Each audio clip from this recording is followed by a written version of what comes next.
तो फिल्म की शुरुआत एक दूसरी दुनिया अर्थ 828 से होती है, जिस दुनिया में लोगों की और दुनिया की हिफाजत करते हैं सुपर हीरोज फैंटास्टिक फोर की टीम। सबसे पहले हमें रीड रिचर्ड के साथ उनकी वाइफ सुई स्ट्रॉम को उनकी बिल्डिंग में दिखाया जाता है, जहां उन्हें खुशखबरी मिलती है कि फाइनली कई सालों के बाद सुई स्ट्रॉम प्रेग्नेंट थी। अब नेक्स्ट सीन में फैंटास्टिक फोर की टीम को एक शो में दिखाया जाता है जो स्पेशली उन्हें ऑनर देने के लिए था। इसीलिए इस शो में फैंटास्टिक फोर की कहानी बताई जा रही थी कि आखिर वो सुपर हीरोज बने कैसे और उन्होंने सुपर हीरो बनने के बाद किस तरह से दुनिया और उसके लोगों को बचाया। स्पेशल पावर्स मिलने से पहले ये चारों एस्ट्रोनॉट्स थे और ये सब शुरू हुआ था आज से 4 साल पहले, जब चारों एस्ट्रोनॉट किसी स्पेस मिशन के लिए जा रहे थे, क्योंकि रीड रिचर्ड ने रिसर्च करके ये पता चलाया था कि आउटर स्पेस में इसी दुनिया यानी अर्थ 828 जैसी और भी कई दुनिया हैं, जहाँ पर अर्थ 828 की तरह ही लाइफ भी है, यानी वहाँ पर भी इंसान जिंदगी गुजार रहे हैं। ऐसी ही दुनिया को ढूंढने के लिए रीड रिचर्ड के साथ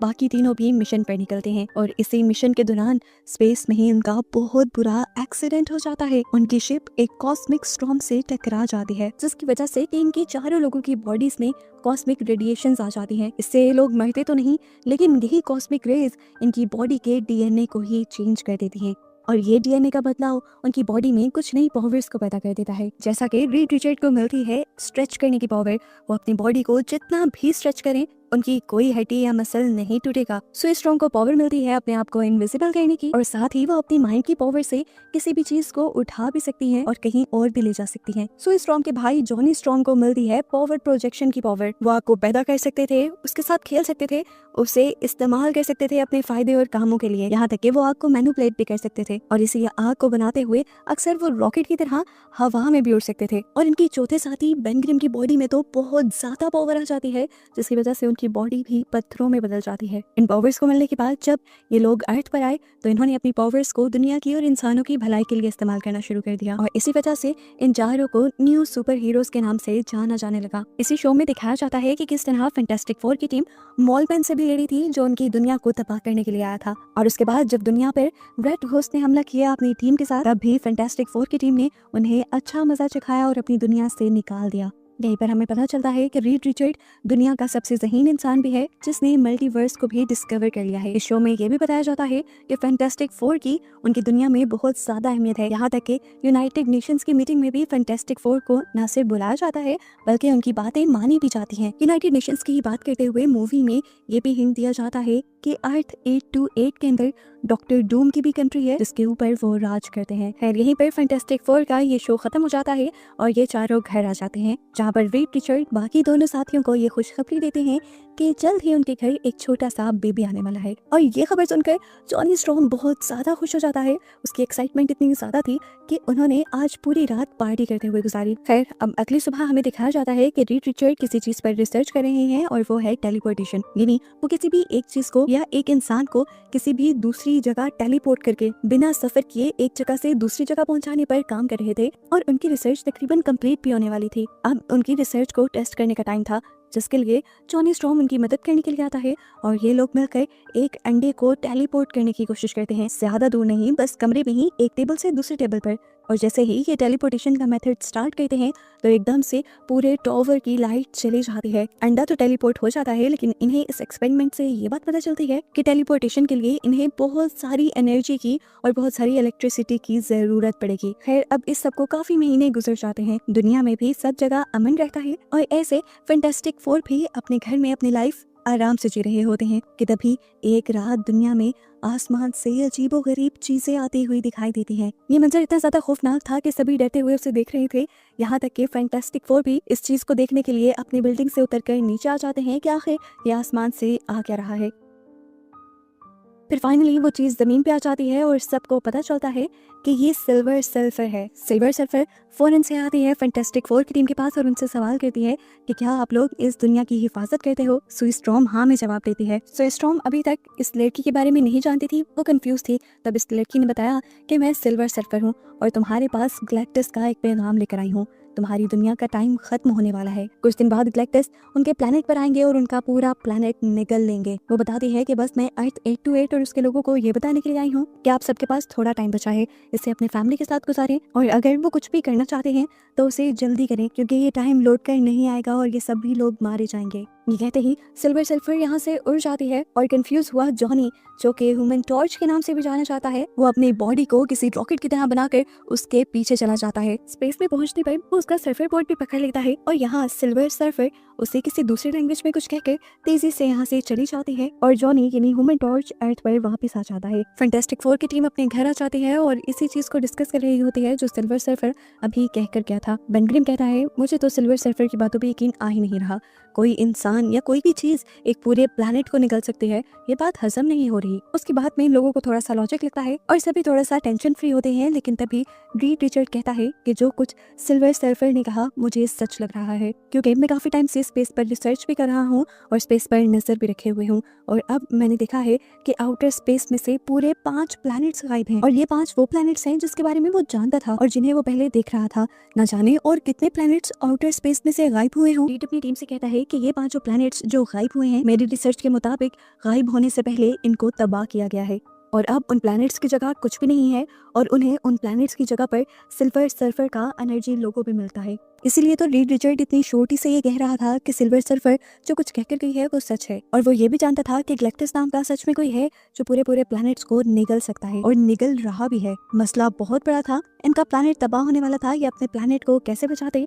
रीड रिचर्ड कहता है इसका एक ही रास्ता है कि हम गैलेक्टस को इस प्लैनेट पर आने से पहले ही गैलेक्टस के पास जाकर उसे रोक दे, क्योंकि अगर गैलेक्टस उससे पहले ही इस प्लैनेट तक पहुंच गया तो इस प्लैनेट की तबाही को कोई नहीं रोक सकेगा। इसके बाद रीड रिचर्ड अपनी रिसर्च में लग जाता है और उसे एक और ऐसा प्लैनेट दिखता है जिसके ऊपर सिल्वर सर्फर वाला एनर्जी लोगो था और इस तरह वो ये बात समझ जाता है कि सिल्वर सर्फर और गैलेक्टस इस टाइम उस प्लैनेट पर हैं और वो प्लैनेट जल्द ही तबाह होने वाला है। यहीं पर रीड रिचर्ड जॉनी से पूछते हैं कि जब तुम ऊपर स्पेस में गए थे तो सिल्वर सर्फर ने तुमसे क्या कहा था? जॉनी बताता है कि उसने किसी और लैंग्वेज में मुझसे कुछ कहा था जिसका मतलब मुझे नहीं पता। जाने से पहले वो दुनिया के लोगों को ये भी बता जाते हैं कि वो गैलेक्टस को रोकने के लिए जा रहे हैं जो उनके प्लैनेट को खाना चाहता है और तबाह करना चाहता है। ये लोग अपनी स्पेसशिप से सबसे पहले आउटर स्पेस के अंदर आते हैं और फिर वहाँ पर एक लोकेशन सेट करते हैं और लोकेशन सेट करने के बाद वर्म होल की मदद से ये लोग लाइट की स्पीड के साथ उस प्लैनेट पर पहुंच जाते हैं जहाँ पर सिल्वर सर्फर थी। ये लोग जब उस प्लैनेट तक पहुंचते हैं तो देखते हैं कि वो प्लैनेट तबाह हो रहा था आहिस्ता आहिस्ता करके और इस बात में कोई शक भी नहीं था कि इसकी तबाही के पीछे गैलेक्टस ही है। यहीं पर अब हमें गैलेक्टस की एक बड़ी सी मशीन को दिखाया जाता है जो कि एनर्जी कन्वर्टर है और यही पूरे प्लैनेट को तबाह करके उसकी एनर्जी को कंज्यूम करके गैलेक्टस को देता है और ये सारी एनर्जी गैलेक्टस खा लेता है। जैसे ही फैंटास्टिक फोर इस मशीन के पास आते हैं तो इस मशीन के अंदर से एक लाइट निकलती है जो फैंटास्टिक फोर की स्पेसशिप को डिटेक्ट कर लेती है और यहीं पर एक और चीज ये दिखाई जाती है कि ये लाइट उनकी स्पेसशिप पे फोकस करने के साथ साथ सुई स्टॉर्म के बेबी पर भी फोकस करती है जो अभी तक पैदा भी नहीं हुआ था। कुछ ही देर में अब उनके सामने सिल्वर सर्फर थी जो इन्हें आकर बताती है कि गैलेक्टस उन चारों से मिलना चाहते हैं। ये लोग उसकी बात मानते हुए उसके पीछे चले जाते हैं और जाकर हैरान हो जाते हैं क्योंकि इतना बड़ा कोई भी पहले उन्होंने नहीं देखा था जितना बड़ा गैलेक्टस था। अब गैलेक्टस उन चारों से मिलता है और उन्हें अपना इंट्रोडक्शन देने लगता है। वो बताता है कि अरबों सालों पहले मैं भी तुम लोगों जैसे ही था। वो बताता है कि वो भी स्पेस में रिसर्च किया करता था और फिर उसके साथ भी स्पेस में ही एक हादसा हुआ जिसके बाद से वो इस तरह का बन गया और उस टाइम शुरू हुई उसकी ऐसी भूख जो कभी नहीं मिटी, जिस भूख को खत्म करने के लिए उसे बड़े बड़े प्लैनेट्स तक को खाना पड़ता है। ये बताने के बाद वो इन चारों से पूछता है कि तुम लोग यहाँ पर क्यों आए हो? तो ये बताते हैं कि आने वाले टाइम में तुम हमारे प्लैनेट को भी खाने वाले हो और ये चारों उससे अपने प्लैनेट को बचाने के लिए आए थे। उनकी बात सुनकर गैलेक्टस उससे कहता है कि तुम लोग चाहकर भी अपने प्लैनेट को मुझसे नहीं बचा सकते क्योंकि तुम चारों के अंदर वो ताकत नहीं है जो मुझे रोक सके। लेकिन हाँ, वो रीड रिचर्ड से कहता है कि ये पावर तुम्हारे बेटे में जरूर है, वो बच्चा जो अभी पैदा भी नहीं हुआ। गैलेक्टस उन्हें बताता है कि वो बच्चा तुम्हारी तरह नहीं है, वो बच्चा बहुत ज्यादा पावरफुल है और साथ ही वो मेरी तरह भूखा भी है, बहुत ज्यादा भूखा। और तुम्हारे बेटे के अंदर वो सारी काबिलियत है कि वो आगे मेरा तख्त संभाल सकता है और तुम्हारे ही बेटे के अंदर वो ताकतें भी हैं जिनका इस्तेमाल करते हुए वो मेरी इस भूख को हमेशा के लिए खत्म भी कर सकता है और मुझे छुटकारा दिलवा सकता है इस कभी ना मरने वाली भूख से। गैलेक्टस अब उन चारों से कहता है मैं तुमसे एक डील करना चाहता हूँ। तुम चाहते हो कि मैं तुम्हारे प्लैनेट को नुकसान न पहुंचाऊं, तो ठीक है, मैं तुम्हारे प्लैनेट को नुकसान नहीं पहुंचाऊंगा, इसके बदले मुझे तुम्हारा बच्चा चाहिए। ये बात सुनकर वो चारों हैरान हो जाते हैं और रीड रिचर्ड तो इस सोच में पड़ जाता है कि आखिर क्या है उनके बेटे में ऐसा जो गैलेक्टस उसकी इतनी तारीफें कर रहा है, यहाँ तक कि वो उस बच्चे के बदले में उनकी पूरी दुनिया को भी बख्श रहा है। सौदा शायद बुरा नहीं था लेकिन कोई भी अपना बेटा किसी को क्यों देता। रीड रिचर्ड और सुई स्टॉर्म अपना बच्चा गैलेक्टस को देने से इनकार कर देते हैं। उनका इनकार सुनकर गैलेक्टस को गुस्सा आ जाता है और वो अपनी पावर्स का इस्तेमाल करते हुए सुई स्टॉर्म को अपनी तरफ खींचने लग जाता है। ये देखकर जॉनी स्टॉर्म फौरन लाइट में बदल जाता है और अपनी बहन को बचाने जाता है। इसी सब के दौरान यहाँ पर उससे लड़ने के लिए सिल्वर सर्फर भी आ जाती है और वो सिल्वर सर्फर से बहुत अच्छे से लड़ता है और उसे रोकता भी है। और इस दौरान टीम के बाकी मेंबर्स जल्दी से अपनी स्पेसशिप में चले जाते हैं और आखिर सिल्वर सर्फर को हराने के बाद जॉनी भी अपनी स्पेसशिप में आ जाता है और ये चारों अपनी दुनिया में लाइट की स्पीड से वापस आने लगते हैं। और इस दौरान हम देखते हैं कि सिल्वर सर्फर भी लाइट की स्पीड से ही इनका पीछा कर रही थी। ये देखते हुए रीड समझ जाता है कि सिल्वर सर्फर ऐसे तो उसका पीछा नहीं छोड़ने वाली। वो फैसला करता है कि वो सिल्वर सर्फर को ब्लैक होल में फंसा देगा। ऐसा करने के लिए वो बेन ग्रिम से कहता है कि वो स्पेसशिप को पास के ब्लैक होल में ले जाए। बेन ग्रिम यहाँ पर एक नए बनने वाले ब्लैक होल के पास उनकी स्पेसशिप को ले आता है। उनका पीछा करते हुए सिल्वर सर्फर भी यहाँ जाते हैं, जिसके बाद बड़ी ही होशियारी से रीड रिचर्ड अपने स्पेसशिप को ऊपर की तरफ खींच लेता है और वो ब्लैक होल सिल्वर सर्फर को अपने अंदर खींच लेता है और इस तरह वहीं पर सिल्वर सर्फर कैद हो जाती है। रीड रिचर्ड अपनी टीम को बताता है कि सिल्वर सर्फर को यहाँ से निकलने में लगभग 1 महीना तो लग ही जाएगा और 1 महीने तक अब इनका प्लैनेट सेफ है और इन्हें अपने प्लैनेट को बचाने के लिए थोड़ा और टाइम मिल चुका है। अब इसी सफर के दौरान सुई स्टॉर्म को बहुत ज्यादा पेन होने लग जाता है और आखिर उसके पास जन्म होता है एक बेटे का, जिसका नाम वो फ्रैंकलिन रिचर्ड रखती है। फाइनली ये लोग अपनी अर्थ पर भी लैंड कर जाते हैं और उनके नीचे आते ही सारे मीडिया वाले उन्हें घेर लेते हैं। सभी लोगों को लग रहा था कि फैंटास्टिक फोर की टीम गैलेक्टस को हरा आई है और अब उनकी दुनिया सेफ हो चुकी है।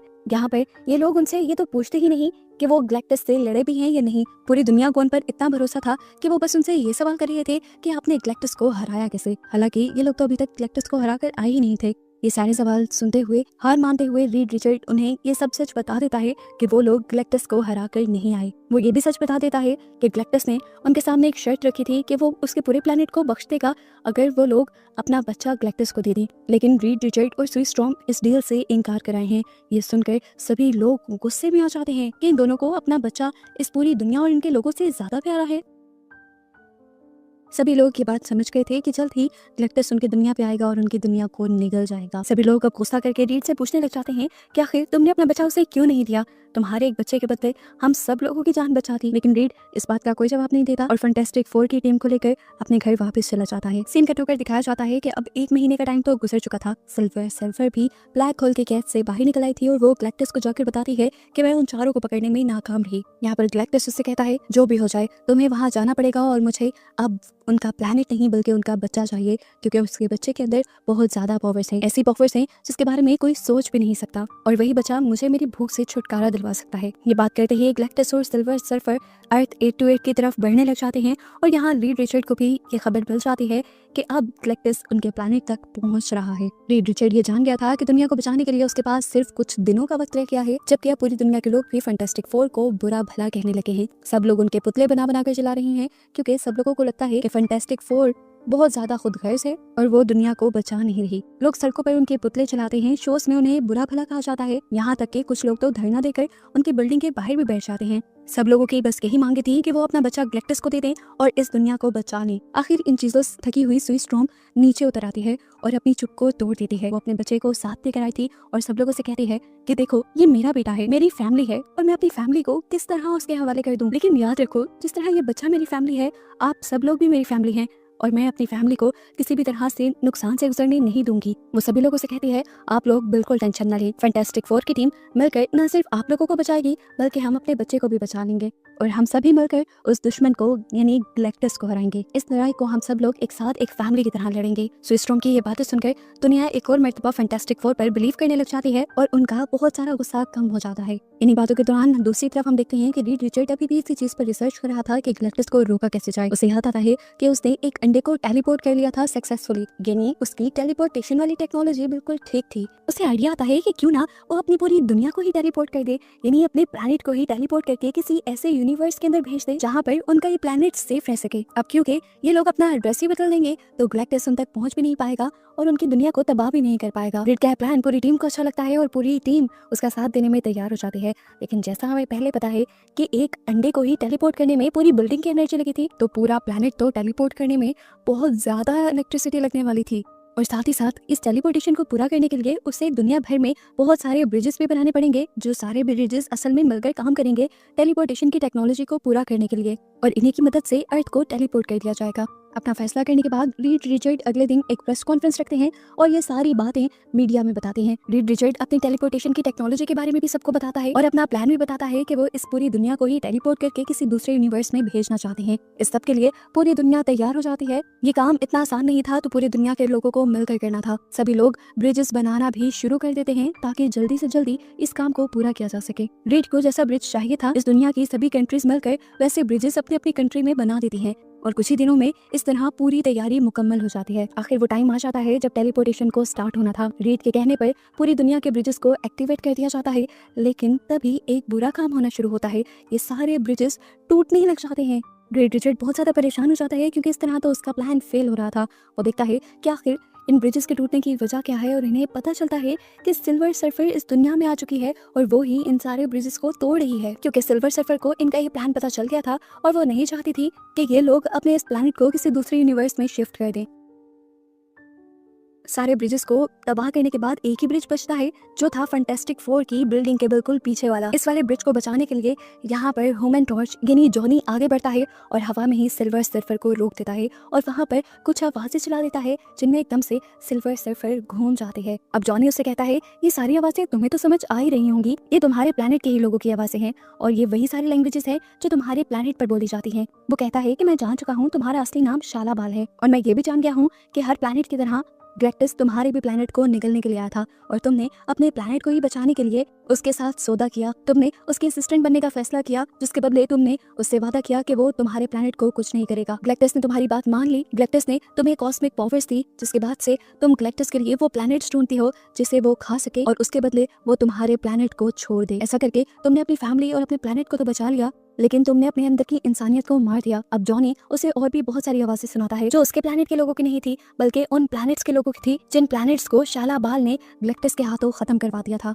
वो कहता है कि देखो और सुनो, इन आवाजों में कितना दुख है। इन प्लैनेट्स को तुम तबाह करवा चुकी हो, जैसे अब तुम हमारे प्लैनेट को तबाह करवाने आई हो। वो बताता है कि तुमने गैलेक्टस के हाथों अपना प्लैनेट तो बचा लिया और उसके बदले तुम अब हमारे प्लैनेट को तबाह करवाना चाहती हो, लेकिन मैं भी तुम्हारा ये प्लान कामयाब नहीं होने दूंगा, क्योंकि जैसे वो प्लैनेट तुम्हारा घर था, इसी तरह ये प्लैनेट हमारा घर है। इस टाइम हम देखते हैं कि सिल्वर सर्फर को जॉनी की बातें सुनकर बहुत ज्यादा दुख हो रहा था। उसे एहसास हो रहा था कि उसने जो कुछ आज तक किया अपने प्लैनेट को बचाने के लिए, वो गलत किया। इसलिए वो अब जॉनी से कहते हैं कि कुछ ही देर में गैलेक्टस यहाँ पर पहुंचने वाला है। आते ही वो तुम्हारे प्लैनेट को भी डिस्ट्रॉय कर देगा और तुम्हारी बहन के बेटे को भी ले लेगा, और मैं चाहकर भी उसे रोक नहीं पाऊंगी क्योंकि मुझ में भी इतनी ताकतें नहीं है। मैं नहीं जानती कि तुम इस प्लैनेट को बचा सकते हो कि नहीं, लेकिन मैं इतना जरूर जानती हूँ कि तुम्हें इतना मौका जरूर मिल रहा है कि तुम अपनी फैमिली को लेकर यहाँ से कहीं जा सकते हो और गैलेक्टस से अपने आप को बचा सकते हो। ये बातें सुनकर अब जॉनी अपनी बिल्डिंग में वापस आ जाता है, जहाँ पर रीड रिचर्ड पहले से ही उसका वेट कर रहा था। उसके पास पूरी दुनिया से कॉल्स आ रही थी कि उसका प्लान फेल हो गया है और अब क्या होगा। काफी लोग तो ये पूछ रहे थे कि दुनिया कब टेलीपोर्ट होगी। सभी लोग बहुत ज्यादा परेशान थे, प्लान फेल हो चुका था। वो अब सभी लोगों को कॉन्फ्रेंस कॉल करके कहता है कि हमें गैलेक्टस से दूर नहीं जाना,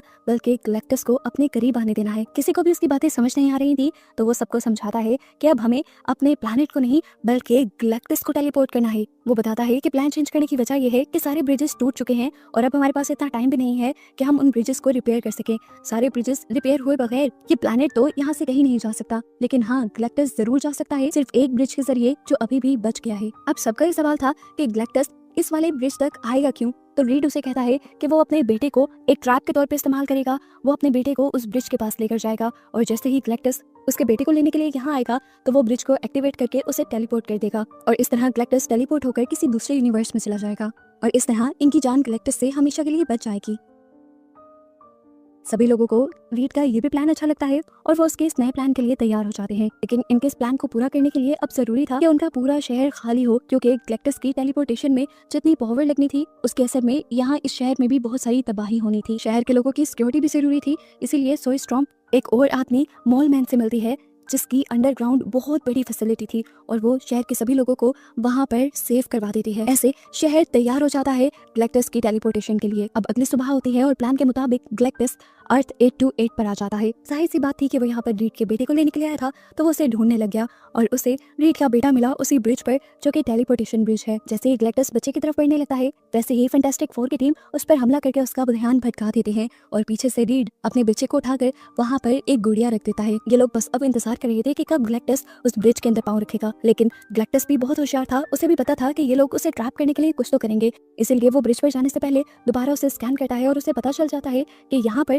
रीड का बेटा नहीं है, रीड का बेटा तो उस बिल्डिंग के अंदर है जो असल में फैंटास्टिक फोर का घर है। इसीलिए वो अब ब्रिज की तरफ बढ़ने के बजाय फैंटास्टिक फोर की बिल्डिंग की तरफ बढ़ने लग जाता है और रास्ते में फैंटास्टिक फोर की पूरी टीम उसके ऊपर हमला करती है, लेकिन वो चुटकियों में इन सारे हमलों से बच भी जाता है और उनको हरा भी देता है। जिसके बाद वो बिल्डिंग में हाथ डालकर फ्रैंकलिन को निकाल लेता है और वहाँ से जाने लगता है। अब क्योंकि सू स्ट्रॉम का बेटा उसके हाथ में था तो सू स्ट्रॉम को बहुत ज्यादा गुस्सा आ गया और फिर अपनी सारी पावर्स का इस्तेमाल करते हुए वो गैलेक्टस को उठाकर उस ब्रिज की तरफ ले आई। ये देखते हुए रीड रिचर्ड भी एक्टिव हो जाता है और सबसे पहले अपनी टेलीपोर्टेशन डिवाइस को एक्टिवेट कर देता है और फिर स्ट्रेच होते हुए अपने बेटे को भी उसके हाथ से ले लेता है। जिसके बाद हम देखते हैं कि यहाँ पर एक पोर्टल खुल जाता है जिसके अंदर गैलेक्टस टेलीपोर्ट होने लगा था। अब यहाँ पे दिखाया जाता है कि टेलीपोर्टेशन वाला पोर्टल 37 सेकंड तक खुला हुआ था और इतनी देर में गैलेक्टस उसमें से बाहर भी निकलने लगा था, यानी वापस अर्थ 828 पर आने लगा था। अब ये लोग परेशान हो जाते हैं कि ये लोग किसकी ताकत का इस्तेमाल करेंगे उसे वापस भेजने के लिए, और तभी यहाँ पर सिल्वर सर्फर एंट्री करती है और अपनी पूरी ताकत से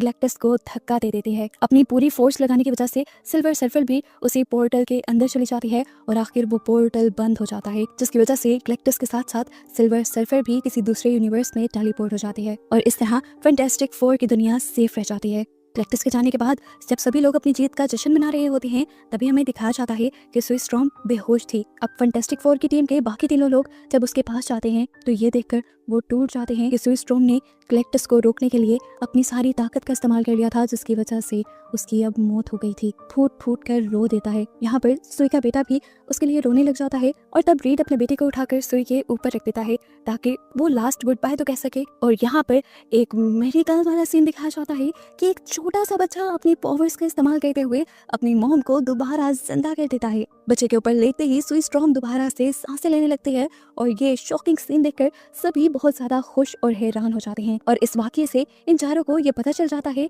कि आखिर क्यों गैलेक्टस उनके बेटे के पीछे पड़ा हुआ था। आज उन्हें अंदाजा हो गया था कि उनके बेटे के अंदर बहुत ही स्पेशल पावर्स थी, जिसकी वजह से गैलेक्टस उनका बेटा लेना चाहता था। खैर अब सब कुछ ठीक हो चुका था तो फैंटास्टिक फोर अपनी लाइफ आराम से जीने लगते हैं और इसी के साथ ये मूवी तो यहाँ खत्म हो जाती है, लेकिन हमें मूवी का एक मिड क्रेडिट सीन भी दिखाया जाता है। काफी साल गुजर जाते हैं और हमें दिखाया जाता है कि सू स्ट्रॉम अपने बेटे के साथ बैठी थी। वो लोग बुक रीडिंग कर रहे थे और जैसे ही सू स्ट्रॉम एक दूसरी बुक लेकर यहाँ आती है तो ये देखकर हैरान हो जाते हैं कि उसके बेटे के पास कोई आदमी बैठा हुआ था।